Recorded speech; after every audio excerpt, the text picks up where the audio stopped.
Hi everyone, welcome to Outdoor Bound TV. I'm Kurt Walbeck.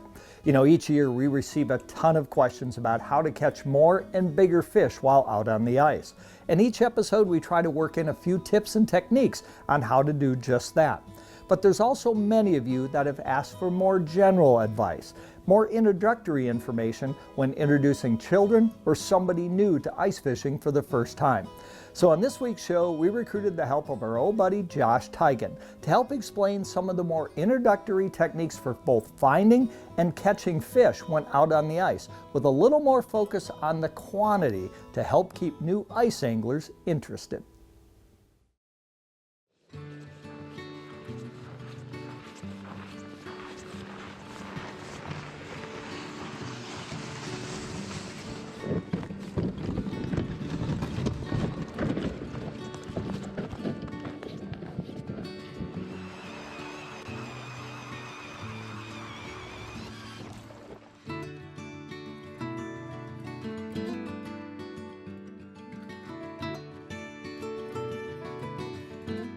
So today we're fishing a clear body of water. It's not a huge lake, about 300-400 acres, and it has nice cabbage weeds all around the edge of this lake. And the key this time of year to finding fish is to find those green weeds. In this clear water, the weeds usually won't die until late winter. So that's the key to finding these fish. The crappies are gonna be there, the bluegills, the perch, and you'll have your game fish in there too, like your bass, walleye, pike. In a clear body of water, that's what you want to target. Now, if we were fishing a stained body of water, you'd actually want to target the basins where it gets deeper into that 20 to 30 feet of water where there's mud. That's where your crappies, panfish, and even the game fish are going to be too. But in this clear water, focus on the weeds.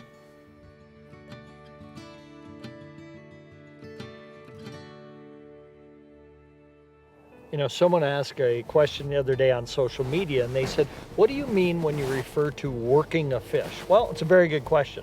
What I mean when I'm saying I'm working a fish right now is I can see him on my graph. So what I'm going to do is I'm just going to kind of drop down to him. I'm just above him, just kind of shaking the jig a little bit, trying to see if he'll commit. And then I see him start to turn a little bit like he wants to come after it. Then I'm going to do that slow raise. I'm just going to raise up, trying to get him to chase to see if he'll actually bite. And there he bit. Again, not a real big fish, but that's what we mean when we refer to working a fish.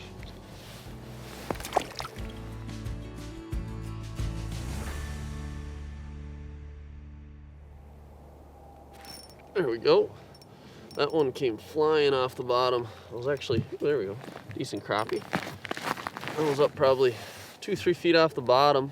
Had a lot of little marks down there. I'm guessing were small bluegills. We've been catching quite a few of those today. And this guy just came shooting past him really fast. I actually thought it was a pike at first because it was a decent mark and he was coming so fast. But yeah, nice crappie. Good eater size there. Absolutely smoked my jig and a little waxy for a tip. Maybe they're gonna start biting here good.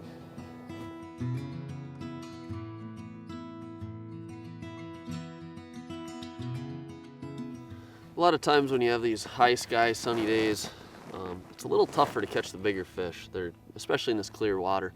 They can see a lot better, they can see line, they can see your hook sometimes, and it's just a little tough to catch them. These are the kind of days where your best bet's probably gonna be the last 45 minutes before dark as that sun's going down. The water gets a little darker down there and that's when they'll bite.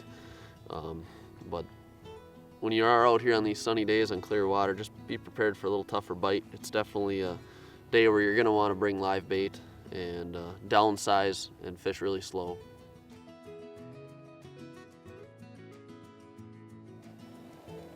Well, dropped in another hole. I can see a fish suspended, which is a good sign. So let's see if we can get down there to him.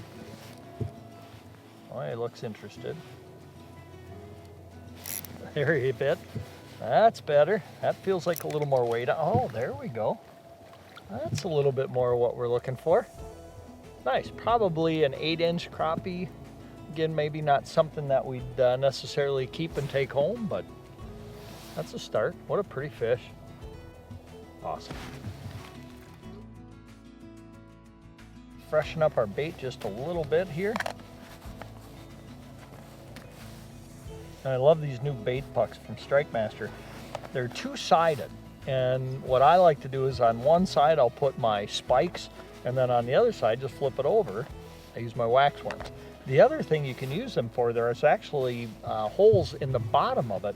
And when I'm out jigging for walleyes and things like that, I'll put minnows in here, and I can probably hold 6-8 minnows on each side, fathead minnows or crappie minnows, and have them right along. I can stick it in my pocket, easy to go. I don't have to carry a minnow bucket along.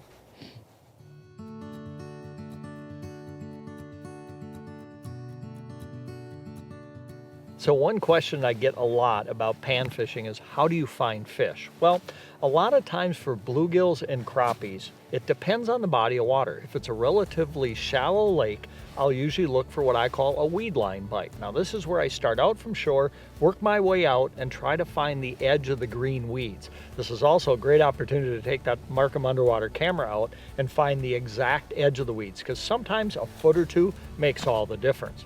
Now, if the body of water is relatively deep, then I'll look for what I call a basin bite, especially for crappies. Whoa, there was a fish. And with crappies, I typically will look for the deepest hole in the lake, and I'll suspend over the top of that hole looking for suspended crappies. So I'll suspend right over the middle of it and then kind of work my way around the edge looking for suspended fish. Now, in that type of a bite, you really need to drill a lot of holes. You need to move around a lot, because those schools of crappies will definitely move throughout the day.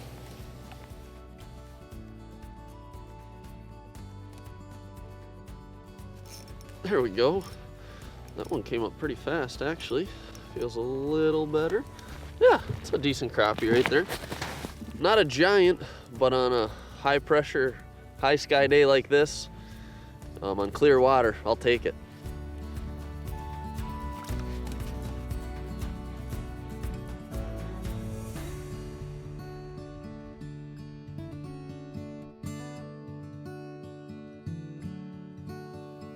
There we go.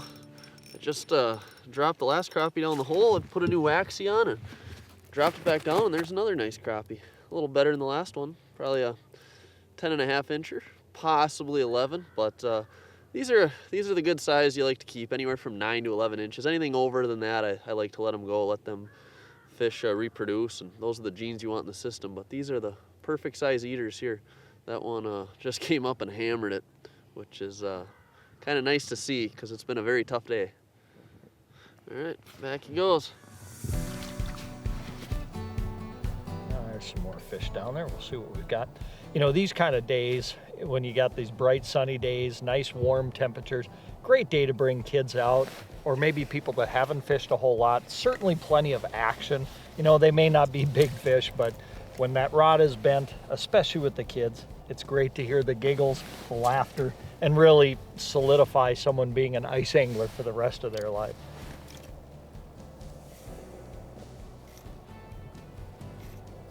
There's a stack of fish on the bottom here, so I'm going to drop back down and see if we can't get down through some of these small fish and maybe find some a little more aggressive, bigger fish a little closer to the bottom. I tell you, it's one right after the other here. But they all seem to be about that same size.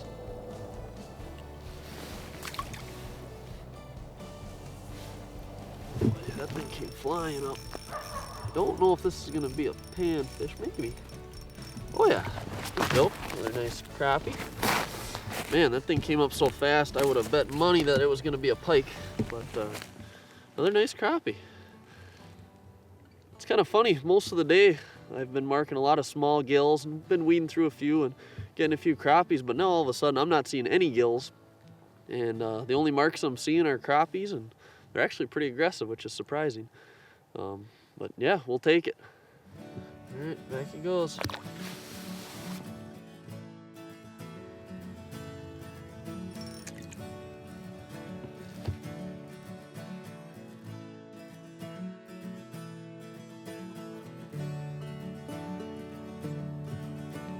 He's chasing it, right on it.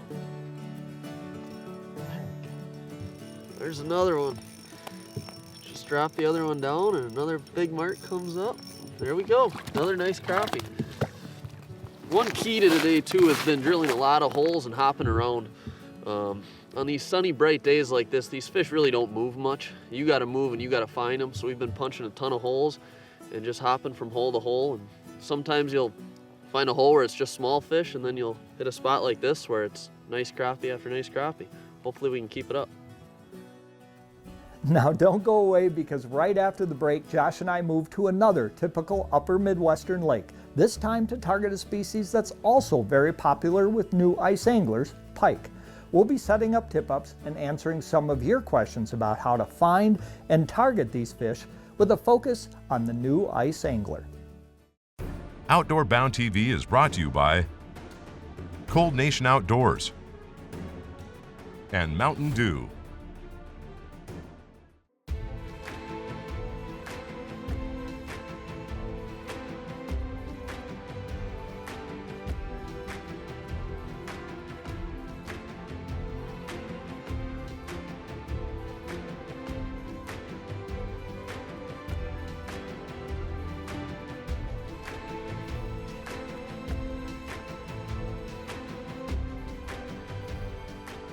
So what we're using today are golden shiners and walleye suckers. They're real lively, good for pike. All we're doing is just hooking them right behind the dorsal fin like that. And then one trick I like to do is I actually pinch their tails off. When you don't pinch the tail, the minnow's really lively, and a lot of times they'll swim away from pike and they just get a little frustrated trying to grab, and they actually will leave. Where that way they can still swim, but they can't swim as fast, and those pike come up behind them and just scarf them up. This is a clear water lake, so we're setting them about 4 to 5 feet off the bottom. You could set them near bottom, but I figure if they're up a little higher, the pike can see it from farther away. Using beaver dam tip-ups, setting it on the heavier side so it's a little harder for them to pull it off so the minnow doesn't trip your flag. That's about it.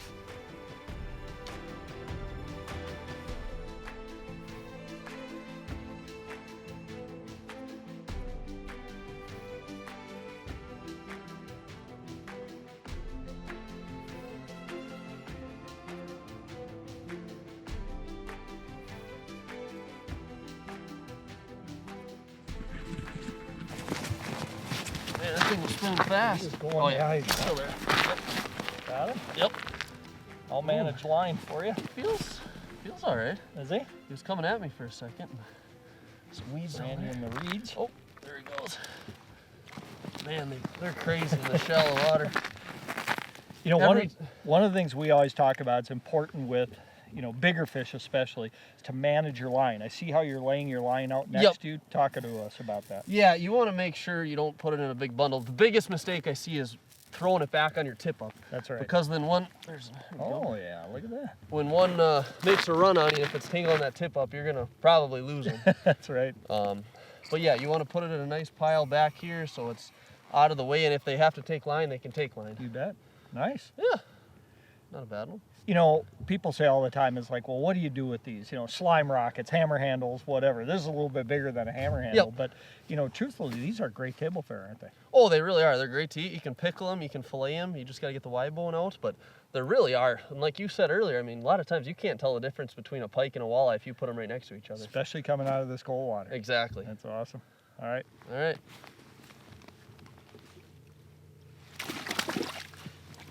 You know, I think one of the things that's important to talk about for kids especially, pike fishing is just a great place for parents to start kids out, isn't it? It really is. I mean, you come out here ice fishing, it's cold a lot of times, and it's not fun unless you're catching fish. If you're catching fish, you know, you can get the kids involved, and what better way to do it than coming out pike fishing? Generally, it's a lot of action, you know, just set tip-ups, everyone's waiting for the flags to go up, you can run to them.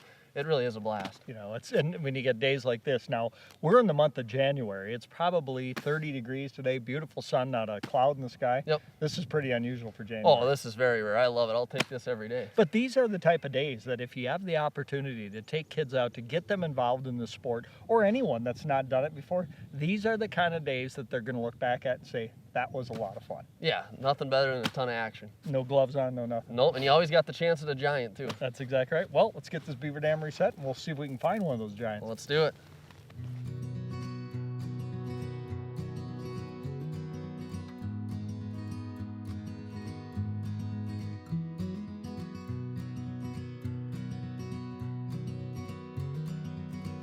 Oh, looks Looks like there's another one over there. Acorns on it. Pike. Yes. Feels like a nice fish. Oh, they get feisty at the hole. Oh, oh man, got playing good. Ferocious. Ferocious little guy. There we go. Nice little pike. He fought good. Always a fun fight. Let him go and get bigger.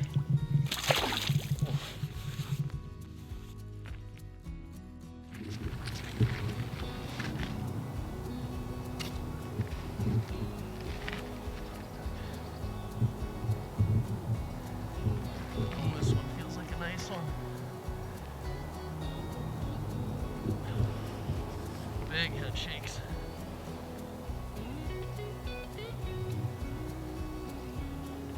Oh yeah, not bad.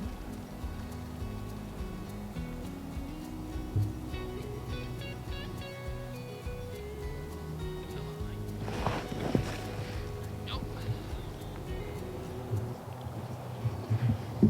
About a mid-20s.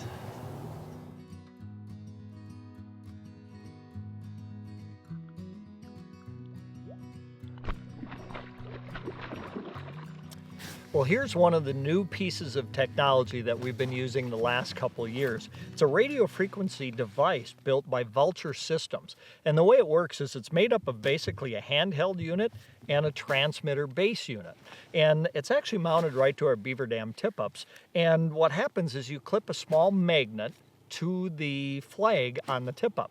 When the tip-up flag goes up, it sets off the transmitter, and then your receiver through radio frequency waves goes off and tells us number one has now got a flag. To deactivate, you just simply hit the button, you come over and land the fish. Now, a couple other cool things about it is it has a tip-up light on it. So when the unit activates, it actually turns the light on to help you in the nighttime to land fish. The other thing it does, which is a really pretty cool feature, is if you're out fishing in the evening and you hear maybe a snowmobile come by or somebody else coming by, with one touch of your finger, you can actually light up all of your tip-ups just to let everyone know where they are so nothing gets run over. So check it out. It's from Vulture Systems, radio frequency device, early alert system to let you know you've got a flag.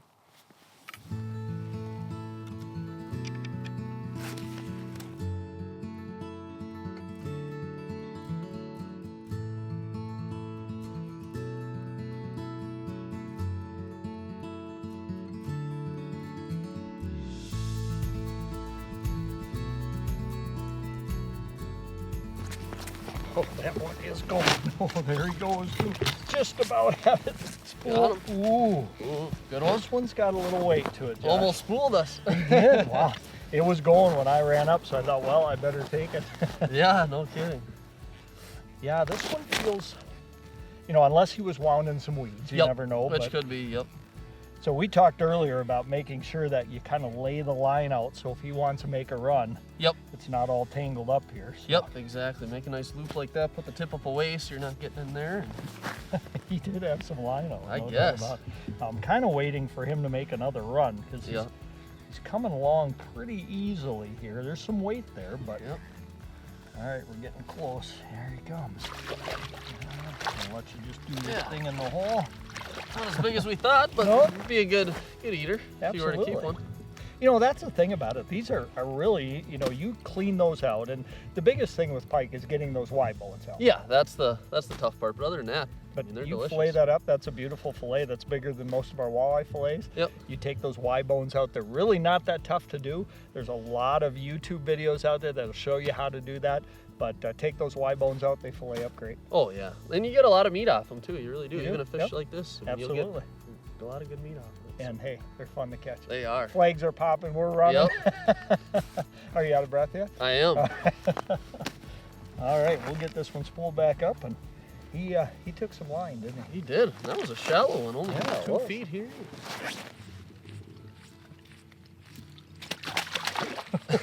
He had some life in him yet, didn't he? Yes, he did. Awesome. Outdoor Bound TV is brought to you by Otter and PK Lures.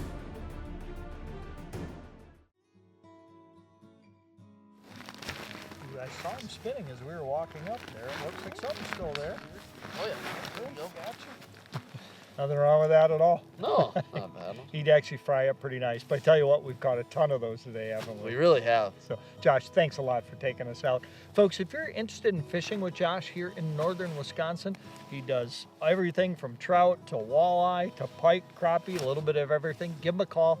I'll guarantee you'll have a great time.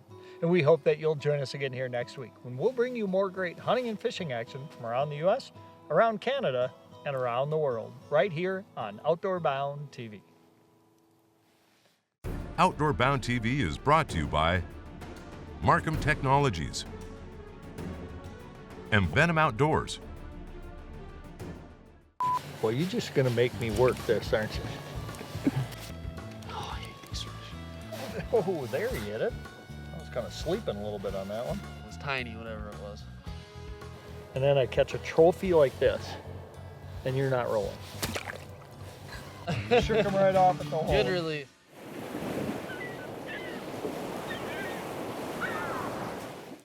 Outdoor Bound TV is brought to you by Ice Force by Rapala and Strike Master.